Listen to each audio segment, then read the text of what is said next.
کیا پاکستان میں خواجہ سراؤں کو محض تشہیری مقاصد کے لیے استعمال کیا جاتا ہے؟ یہ جو کارڈ میں نے پہنا ہوا ہے نا، اس میں بہت طاقت ہے۔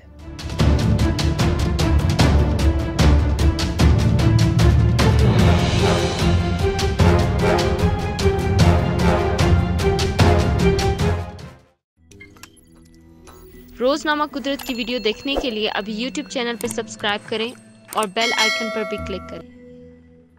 ریم نے اپنے گلے میں پہنے آفس کارڈ کو اٹھاتے ہوئے کہا، لیکن اگر میں اس کارڈ کے بغیر چوک پر ٹیکسی روکنے کے لیے کھڑی ہوتی ہوں تو میں دوبارہ سے وہی ٹرانسجینڈر بن جاؤں گی۔ دیکھنے والے فوراً یہ خیال کریں گے کہ یہ ٹرانسجینڈر یا تو سیکس ورکر ہے، یا بھیک مانگ رہی ہے، یا پھر کسی شادی کے فنکشن میں ناچنے کے لیے جانے والی ہے۔ سوچ وہی ہے۔ ریم شریف کو حال ہی میں راولپنڈی پولیس کے تحت چلنے والے پروگرام تحفظ میں بطور وکٹم سپورٹ آفیسر تعینات کیا گیا ہے۔ ان کے اس عہدے پر تقرری کے بعد سے ان کو مبارکباد پیش کی جا رہی ہے، جبکہ اخباروں اور میڈیا چینلز میں اس اقدام کو سراہا جا رہا ہے۔ ریم پاکستان میں پہلی ایسی خواجہ سرا نہیں ہے جنہیں اس انداز میں سامنے لایا گیا اور ان کی پہلی تشہیر کی گئی۔ اس سے قبل پاکستان کی پہلی خواجہ سرا اینکر پرسن، پہلی خواجہ سرا ماڈل یا اقوام متحدہ کے کسی پروگرام میں کام کرنے والی پہلی خواجہ سرا آفیسر سامنے آئی تھی، اور اسی انداز میں میڈیا اور سماجی حلقوں میں ان کی پذیرائی کی گئی۔ لیکن پھر چند روز یا چند ماہ گزرنے کے بعد کسی کو یاد نہیں رہتا کہ وہ کہاں اور کس حال میں ہے۔ پہلی خواجہ سرا اینکر پرسن کو 6 ماہ بعد ہی نوکری سے فارغ کر دیا گیا تھا، جبکہ اقوام متحدہ کے پروجیکٹ میں کام کرنے والی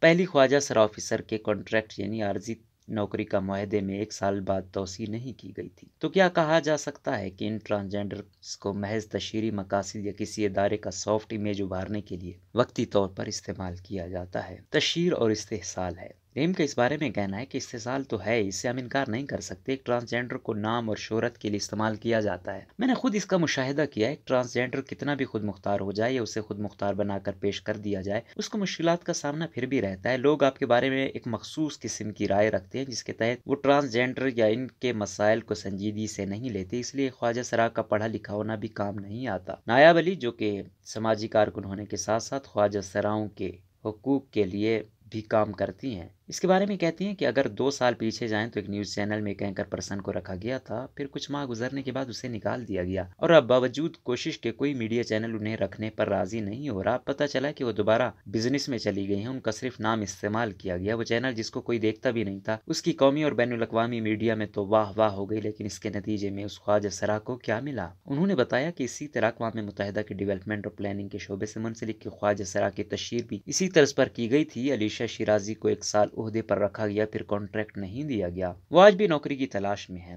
خواجہ سرا افراد کے حقوق پر کام کرنے والے کارکن بتاتے ہیں کہ انہیں سرکاری نوکری پر بہت کم یا پھر رکھا ہی نہیں جاتا، اور غیر سرکاری اداروں میں کانٹریکٹ پر ہونے کا مسئلہ یہ بنتا ہے کہ انہیں کسی بھی وقت بغیر کسی اعلان کے نکال دیا جاتا ہے۔ نوکریوں پر خواتین کو رکھ لیں۔ خواجہ سرا افراد کے ساتھ ہونے والے امتیازی سلوک کی فہرست بھی خاصی طویل ہے۔ A S P civil line بنش فاطمہ کا ریم شریف کی اس پوسٹ پر تعیناتی میں ایک اہم کردار ہے۔ وہ کہتی ہیں کہ ریم کو تحفظ پروجیکٹ کا حصہ بنانے کے دوران ان کے آفس کے اندر حفاظت کے لیے بھی اقدامات اٹھانے پڑے ہیں۔ بنش فاطمہ نے بتایا کہ آپ کے ملک کے تمام ادارے آپ کے معاشرے کی عکاسی کرتے ہیں۔ جب ریم کو خواجہ سرا افراد کے خلاف ہونے والے جرائم کی شکایت درج کرنے کے لیے رکھنے کی بات کی گئی تو ہمیں ادارے کے اندر بہت اختلافات کا سامنا کرنا پڑا۔ ہم سے سوال کیا گیا کہ یہ کیسے ہوگا، لیکن ہمارے سینئر افسران، خاص طور سے پولیس کے اعلیٰ افسران، اس بارے میں ڈٹ گئے کہ ہمیں یہ قدم اٹھانا ہے اور ریم کو رکھنا ہے۔ بنش نے کہا کہ بعد میں انہیں اس بات کا خاص خیال رکھنے کے لیے کہ ریم کے ساتھ کسی طرح کی بدسلوکی نہ ہو، ان کی بیٹھنے کی جگہ پر کیمرہ اور آڈیو ریکارڈنگ کے آلات لگانے پڑے۔ انہوں نے بتایا کہ عمومی طور پر پاکستانی محکموں میں خواجہ سرا کو کسی آسامی پر رکھنے کی بجائے کسی خاتون امیدوار کو ترجیح دی جاتی ہے۔ تعلیم یافتہ خواجہ سرا نہیں چاہیے۔ اگر پاکستان میں خواجہ سراؤں کی تاریخ دیکھیں تو ایسا تاثر ملتا ہے جیسے چند مخصوص کاموں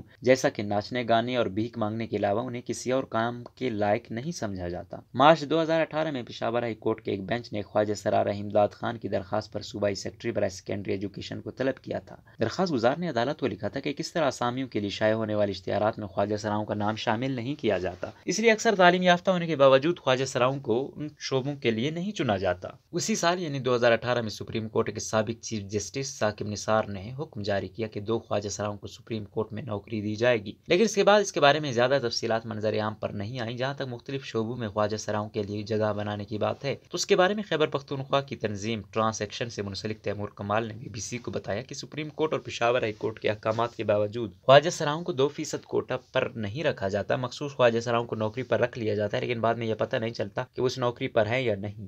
حکومتی دستاویزات کے مطابق صوبہ خیبر پختونخوا میں صرف 2 خواجہ سرا اس وقت سرکاری نوکریوں پر فائز ہیں، ایک آبپاشی کے محکمے میں اور دوسرا ٹاؤن میونسپل اتھارٹی میں، لیکن تیمور نے بتایا کہ ان میں سے ایک نے حال ہی میں نوکری چھوڑ دی ہے کیونکہ اسے پچھلے 8 سال سے گریڈ 4 پر رکھا ہوا تھا اور اسے ترقی نہیں دی جا رہی تھی۔ اشتہاروں میں معذور افراد تک کے کوٹے کے تحت نام ہوتا ہے لیکن خواجہ سرا کا نام کسی کھاتے میں نہیں آتا۔ مسائل کا انبار اور امتیازی سلوک۔ سن 2017 کی مردم شماری کے مطابق پاکستان میں خواجہ سرا برادری سے تعلق رکھنے والے افراد کی تعداد 10,313 ہے، لیکن اس کمیونٹی کے بڑے اعداد و شمار کو نہیں مانتے۔ دوسری جانب انسانی حقوق کمیشن پاکستان کے تحت تشکیل دی گئی ایک رپورٹ اور پشاور ہائی کورٹ میں دائر کی گئی ریٹ پٹیشن میں خواجہ سرا برادری کی تعداد 18 لاکھ بتائی گئی ہے۔ نائب نے کہا کہ ہمارے اعداد و شمار تک صحیح نہیں بتائے جاتے تاکہ یہ نہ ہو ہمارے مسائل کو سننا یا ان کا حل نکالنا پڑ جائے۔ حل نکالنے کی جہاں تک بات ہے تو سن 2018 کے اواخر میں اسلام آباد کے ٹمز اسپتال میں خواجہ سرا افراد کے لیے 2 کمرے مختص کیے گئے۔ اس سے پہلے کئی خواجہ سرا افرادوں کے اسپتال کے وارڈ میں کمرہ نہ ملنے کی صورت میں موت واقع ہونے کی خبریں گردش کرتی رہتی تھیں۔ جب ٹمز اسپتال میں 2 کمرے مختص کیے گئے تو اس دوران بھی اخبارات اور ٹی وی چینلز کو بلا کر بتایا گیا کہ ایسا پہلی بار ہونے جا رہا ہے کہ خواجہ سرا افراد کا علیحدہ کمرہ ہوگا اور ان کو اسپتال میں داخل ہونے کے لیے امتیازی سلوک کا سامنا نہیں کرنا پڑے گا۔ لیکن پتہ کرنے پر اسپتال کے انتظامیہ میں موجود ایک افسر نے اپنا نام ظاہر